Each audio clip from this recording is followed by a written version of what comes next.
जो लोग कहते हैं मोदी चुनावी एक्टिंग बड़ी अच्छी जानते हैं, चुनावी आंसू बहाना हो या दंडवत प्रणाम करना, सब कुछ बखूबी करते हैं।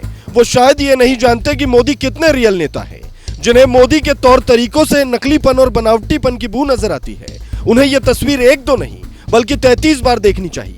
जो लोग मोदी के विवेकानंद आश्रम जाने पर सवाल उठा रहे हैं, वो ये कह रहे हैं कि मोदी चुनाव के लिए वहां जा रहे हैं, इसलिए इसका चैनल पर प्रसारण नहीं होना चाहिए।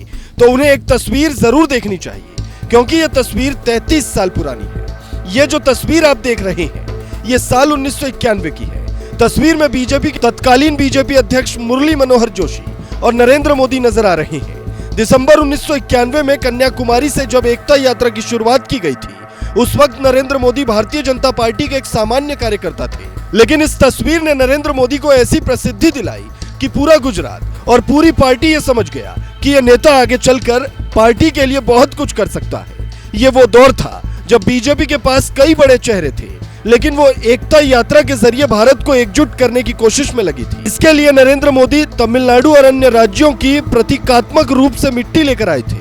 उनकी ये ऐतिहासिक यात्रा 26 जनवरी 1992 को कश्मीर में तिरंगा फहराने के साथ खत्म हुई थी। 45 दिनों में 14 राज्यों से होकर ये यात्रा गुजरात और फिर यात्रा के अंतिम पड़ाव में नरेंद्र मोदी ने कश्मीर के लाल चौक पर तिरंगा फहराया था। उस वक्त उन्होंने जम्मू कश्मीर से आर्टिकल 370 हटाने का संकल्प लिया था और मेहनत का नतीजा देखिए, वो संकल्प पूरा भी हुआ। भले ही मोदी ने तब वो संकल्प ये सोचकर नहीं लिया होगा कि मैं ही प्रधानमंत्री बनूंगा तो ऐसा करूंगा, पर मोदी जब प्रधानमंत्री बने तो उन्हें यह संकल्प याद था और दूसरे कार्यकाल में इस संकल्प को इतने शानदार तरीके से पूरा किया कि जो लोग कहते थे जम्मू कश्मीर से 370 हटा तो हंगामा खड़ा हो जाएगा, वो कुछ भी नहीं कह पाए। और अब कई विपक्षी पार्टियां ये कहती घूम रही है कि हम सत्ता में आए तो इसे वापस ले आएंगे।